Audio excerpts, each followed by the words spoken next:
dan governance serta privasi pada level terakhir.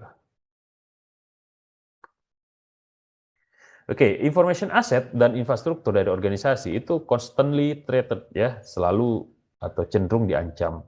Akhirnya, tujuan dari information assurance itu adalah memproteksi informasi dan infrastruktur yang mendukung misi dan visi dari seorganisasi melalui compliance. Nah, ini nggak bisa dihindari, ini harus comply gitu. Kemudian risk management dan kebijakan organisasi. Nah, bagaimana informasi assurance itu bisa men-tackle ya problem-problem ini? Sementara ada banyak masalah di dalamnya dan ada banyak pikiran atau persepsi. Ya. Nah, information assurance itu sesungguhnya bukan hanya sekedar melindungi ya in one way gitu, tetapi dia memastikan disclosure itu tidak terjadi. Dia memastikan transfer data itu bisa diketahui. Dia memastikan modifikasi itu harus memerlukan izin dan destruction baik secara intensional atau unintentional itu bisa dicegah ya, dan memastikan bahwa availabilitas terutama ya sekarang arahnya ke sana ya, dari informasi itu bisa diberikan secara timely ya, secara periodik.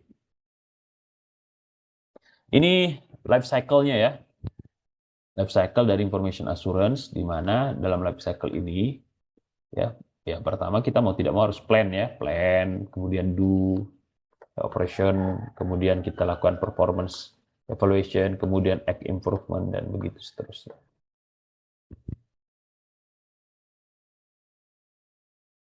Oke, di sini bisa kita bahas ya bahwa autentikasi itu digunakan dan dia harus approve ya entity untuk menerima dan accurate information yang diperlukan ketika mereka membutuhkan. Untuk sukses, it is vital untuk organisasi mengevaluasi. Nah, ini harus dilakukan secara berkala. Sensitivitas ataupun critically aplikasinya dicek gitu dan data as well as the organization acceptable risk level 6. Jadi risiko juga harus diidentifikasi. Nah, baru terakhir evaluasi harus merangkum banyak hal ya, customer information, email, financial information, program resource, social media, outsourcing, dan sebagainya. Nah, alangkah baiknya kalau mekanisme ini juga bisa cepat gitu diidentifikasi atau dinyatakan.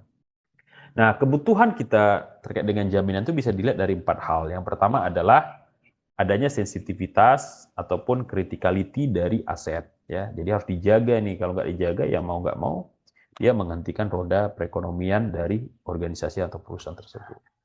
Kemudian terkait dengan kepatuhan audit, dan ini bagian yang nggak bisa terpisahkan karena standar-standar minimal itu harus ada sehingga konsumen bisa dijaga gitu, tidak dirugikan. Dan juga untuk menghindari clash antar perusahaan atau organisasi ya, seperti harga pasar dan sebagainya. Kemudian juga compliance terkait dengan regulation dari pemerintah ya. Pemerintah punya agenda tertentu, misalnya taxing, pajak dan sebagainya. Nah, mau tidak mau kita harus comply juga gitu.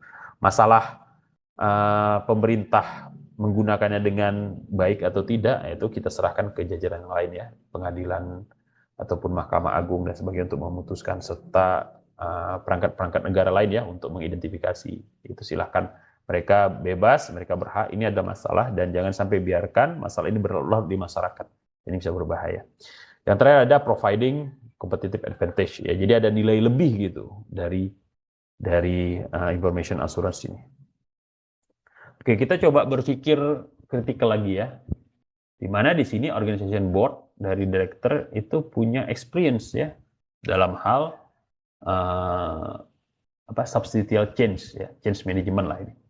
Nah, member baru dari board ingin agar external audit untuk internal control information assurance dilakukan. Nah, bagaimana atau apa yang dilakukan oleh presiden atau leader ketika organisasi itu lebih disiapkan untuk menyediakan ya posisi-posisi board gitu dibandingkan audit result. Nah, ini apa yang harus terjadi. Kemudian senior leadership dari largest organization itu gak pernah mempertimbangkan kebutuhan dari information assurance di organisasinya, sehingga setelah attack bertulang-ulang terjadi, maka mau tidak mau ini harus menjadi perhatian ya, dan ini bisa berbahaya. Nah, dalam operasional organisasi tentunya ada beberapa orang yang concern, dan mereka inilah yang harusnya dimajukan atau ditonjolkan. Nah, information technology staff both in-house dan outsource itu telah assure ya senior leadership independently, tapi anehnya tidak ada terjadi perubahan. Nah, gimana nih kita menyikapi? Ini ada 4 masalah ya. Dan ini kita coba pikirkan dalam-dalam, kira-kira ini terjadi sama kita punya mekanisme yang sama, respon yang sama, dan kira-kira apa solusinya. Nah, prinsip yang mungkin harus kita pahami adalah integrasi ya, bahwa segala, selain dia holistik ya, selain juga compliance, maka information assurance itu juga harus ya bersifat integratif. Ya, jadi pendekatannya integratif. Ya, satu strategi sesungguhnya merupakan strategi yang sharing atau yang berhubungan dengan strategi yang ada. Ya, jadi ada interchangeable, ada dedicated link, ya, ada integratif. Dan abilitas itu harus various ya. Abilitas yang kita punya atau yang perusahaan punya itu jangan monoton gitu. Jangan satu saja atau specialize di 2 tempat ya, di satu tempat, tetapi harus diverse. Nah, diverse ini jangan juga terlalu bakar duit banget gitu, tapi bisa dilakukan secara bertahap, small scale terlebih dahulu, lihat animonya, kalau besar baru kemudian buat yang lebih dari itu. Ini kita coba differentiate ya, kita coba bandingkan antara assurance sama security ya. Dua-duanya melibatkan people, proses, teknik, dan teknologi. Kemudian information assurance dan information security seringkali digunakan interchangeably. Ini harusnya nggak benar ya, incorrect. Kemudian information security itu lebih fokus kepada CIA, sementara ini ada bedanya ya. IA itu punya konotasi yang lebih broader, yang lebih luas, yang lebih besar, dan secara eksplisit, secara nyata, itu terkait dengan reliabilitas. Nah, beda ya, jadi sesungguhnya information assurance dia lebih fokus kepada reliability, access control, dan non-repudiation, ya, as well as strong emphasis on stage terkait dengan manajemen resiko ya, yang ada. Kemudian ISO, standarisasi dari Information Security Management Standard.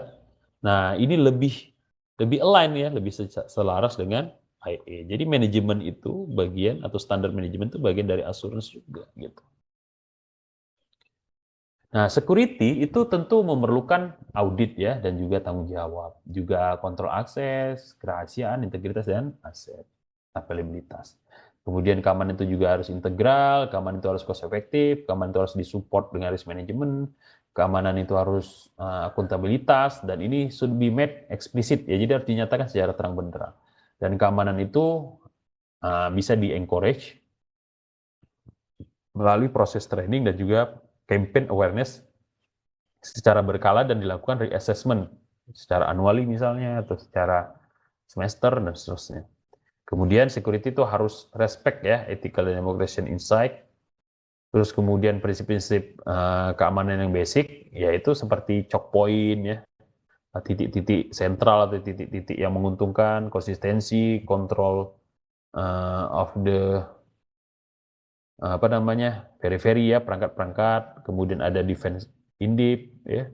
Kemudian ada deny upon failure, kemudian ada diversity of defense ya, beragam, ada interdependency, keterikatan, ada override ya, mengambil alih, ada reliability, terpercaya, simplicity, kemudian timeliness, dan juga harus universal sifatnya, global. Nah, ini beberapa mekanisme yang integratif ya, pendekatan integratif, di mana kita mulai dari obscurity ya. Kalau budgetnya rendah dan sebagainya ya kita buat obscure. Gimana caranya kita buat obscure ya? Gimana caranya menghiding, menyembunyikan informasi-informasi yang krusial atau yang sensitif atau yang secret. Kemudian ada juga perimeter of defense ya, strategi. Ini dirancang untuk membatasi ya kebebasan. Jadi ada kontrol, ada monitoringnya seperti pakai CCTV. Nah, itu perimeter of defense. Yang terakhir ada defense in deep. Ini dirancang untuk mempertahankan ya kinetik ataupun real world militer ataupun strategi aset ya, aset-aset yang strategis yang dimiliki oleh organisasi atau perusahaan, dengan membuat layer-layer defense ya. Jadi ini mirip dengan Blight and Kovacevic ya, di mana ada 3 layer dan ada 3 mekanisme. Tapi di sini tidak dibatasi berapa layer, dan ini sesuai dengan keperluan dan kira-kira layer-layer mana saja atau hierarki-hierarki mana saja yang mau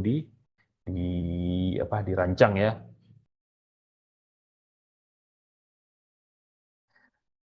Oke, sekarang kita coba ambil quote ya. Mudah-mudahan ini bermanfaat.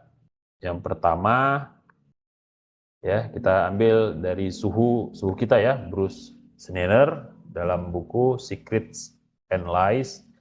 Jika kamu pikir teknologi itu dapat menyelesaikan problem keamanan, maka kamu tidak memahami masalah atau problem dan kamu tidak memahami teknologi. Itu jauh lebih efektif terkait dengan keamanan adalah proses yang ongoing, ya, yang berketerusan, yang berlangsung dalam manajemen risiko yang mengandung bukan saja proteksi, tapi juga deteksi dan mekanisme reaksi. Oke, kemudian ada von Clausewitz mengatakan jika kita entrance itu parit ya, jika kita masuk ke parit atau menyembunyikan diri kita di belakang fortification, benteng yang besar, sesungguhnya kamu compel the enemy to seek a solution elsewhere. Maka kamu memberikan kesempatan kepada musuh untuk mencari solusi di tempat yang lain gitu. Jadi solusinya itu bukan bikin benteng yang tangguh yang nggak bisa dibobol, enggak gitu. Jadi vulnerability is there, it's not necessary membuat kita harus membangun benteng yang kokoh yang nggak punya celah, enggak. Ketika nggak punya celah, mereka pasti akan cari solusi yang lain dan ini menambah masalah dalam benteng tadi gitu. Gimana makannya, gimana airnya dan sebagainya. Sama juga gimana kamu mau transfer data kalau nggak bisa keluar ya gara-gara temboknya kokoh banget atau pertahanannya kuat banget. Oke, mudah-mudahan itu bisa menginspirasi. Sekian dari saya. Terima kasih ya. Assalamualaikum warahmatullahi wabarakatuh.